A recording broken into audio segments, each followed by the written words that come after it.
आप सबका स्वागत है हमारे YouTube चैनल बिकम लेखाकार में। तो आज हम पढ़ने वाले हैं व्हाट इज कैपिटल स्ट्रक्चर। तो कैपिटल स्ट्रक्चर बेसिकली क्या होता है? हमारे पास दो तरीके होते हैं पैसा रेज करने के लिए। आइदर हम पैसा रेज कर सकते हैं फ्रॉम द कैपिटल, यानी कि अपना पैसा लगा सकते हैं, या शेयर होल्डर्स फंड जिसे बोलते हैं हम। कैपिटल को शेयर होल्डर्स फंड भी बोल देते हैं। कंपनी होती है, उनके पास शेयर होल्डर्स जो होते हैं, इक्विटी जिसको बोलते हैं हम, वो वाला पैसा इक्विटी के रूप में आ सकता है। या हम डेट ले सकते हैं। डेट के अंदर आपका लोन आ गया, डिबेंचर्स इशू कर दिया आपकी कंपनी ने, तो इसको बोलते हैं डेट। तो अब हम ये देखेंगे कि कंपनी का ना कैपिटल स्ट्रक्चर क्या होता है। कैपिटल मतलब ओनर्स की कितनी कैपिटल लगेगी, आपका अपना पैसा कितना लगना चाहिए, या आप जो शेयर होल्डर्स बना रहे हो या पार्टनरशिप बना रहे हो तो आपके कंपनी का पार्टनर का कितना पैसा लगना चाहिए, या आप लोन कितना लो। तो उसका मिक्सचर को हम बोलते हैं ओनर्स कैपिटल स्ट्रक्चर, जिसमें कैपिटल भी होनी चाहिए, on the other hand debt भी होना चाहिए, पर प्रोपोर्शन कितना होना चाहिए इन दोनों का, उसको बोलते हैं कैपिटल स्ट्रक्चर।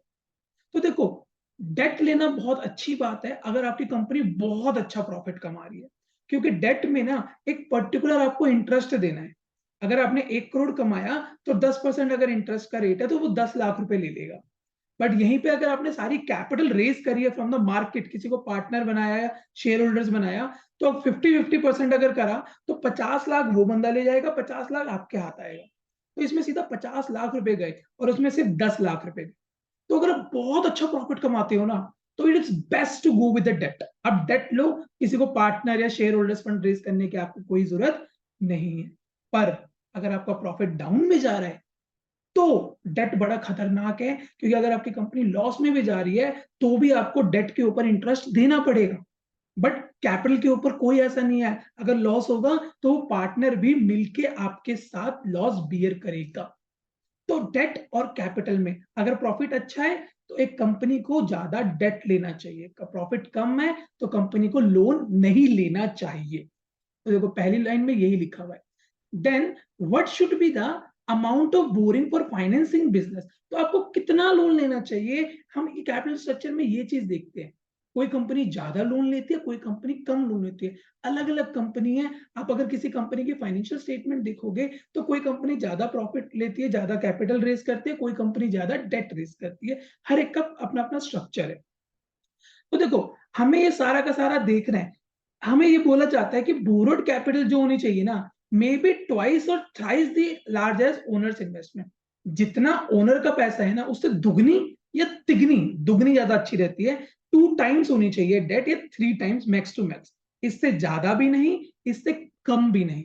ज्यादातर लोन लेके बिजनेस करना चाहिए, क्योंकि फिर उसके बाद आप लोन को एक बार पे कर सकते हो। बट अगर आपने एक बार कैपिटल रेज कर दी तो उस पार्टनर को आप निकाल नहीं सकते, वो जिंदगी भर का साथ।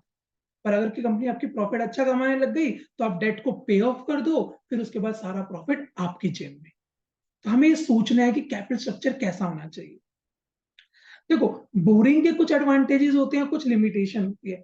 बट एक सर्टेन लिमिट के बाद ना बोरिंग भी खतरनाक हो जाती है। क्योंकि अगर मैंने ज्यादा बोरिंग रेस करनी शुरू कर दी तो जो मेरे शेयर होल्डर्स हैं या जो मेरे क्रेडिटर्स हैं, क्रेडिटर वो व्यापारी होते हैं जिनसे मैं उधार में सामान खरीदता हूँ, तो वो भी ना मुझे उधार में सामान देने से ना मना करना शुरू करते हैं। क्यों मना करेंगे? वो कहेंगे सर आप पहले से इतना लोन लेते जा रहे हो, लेते जा रहे हो, अगर आप हमसे भी उधार पे सामान लोगे और आपकी कंपनी डूब गई तो हमारा पैसा तो डूब जाएगा ना। क्योंकि पहले हमें एक्सटर्नल लाइबिलिटीज पे करनी होती है, फिर शॉर्ट टर्म लाइबिलिटीज पे करनी होती है, तो उनका भी पैसा डूब सकता है। या अगर आप बेड डेड होगे तो 50 पैसा इन अ रूपी, मतलब आधा पैसा दोगे आधा नहीं मिलेगा, तो वो भी थोड़ा डरने लगते हैं, सप्लायर्स, क्रेडिटर्स, वो भी डरने लगते हैं अगर आप कंपनी ज्यादा डेट रेस करती है। कोई नया बंदा इन्वेस्ट करने से भी डरता है अगर आप ज्यादा डेट रेस करते हो, यानी तो कंपनी पहले से कर्जे में इतनी हो रखी है, अब इसमें इन्वेस्ट करना तो बड़ा खतरनाक है। तो इसलिए एक कंपनी को यह भी सोचना पड़ता है कि ज्यादा भी तो डेट ना रेस करें, कहीं मेरे सप्लायर, इवन मेरे शेयर होल्डर्स भी कभी कभार तंग हो जाते हैं अगर मैं ज्यादा रेस करता हूँ डेट। तो हमें ये भी दिमाग में रखना है कि कितना डेट और कितने इक्विटी लेनी है। इक्विटी का मतलब यहाँ पर कैपिटल है और डेट का मतलब यहाँ पे लोन है। तो हमें ये भी देखना पड़ेगा। तो देखो, सेकंड पैरा में यही लिखा हुआ है हमारा पूरा का पूरा कि सप्लायर और क्रेडिटर्स आर अनरियलाइबल हो जाते हैं हमारे बिजनेस पे, उनको डर लगना शुरू होता है। अब एक बहुत इंपॉर्टेंट टर्म पढ़ते हैं, the proportion of fixed interest. bearing on capital in the total capital is known as capital gearing. मेरी जो टोटल कैपिटल है, जितना भी मैंने अपना पैसा लगाया और बाहर वालों लोन से लेके लगाया पैसा, यहाँ पे कैपिटल का मतलब टोटल कैपिटल मानी जाएगी, ओनर वाली नहीं बोल रही। उसके ऊपर जो मुझे फिक्स्ड इंटरेस्ट देना पड़ता है ना, that is called capital gearing.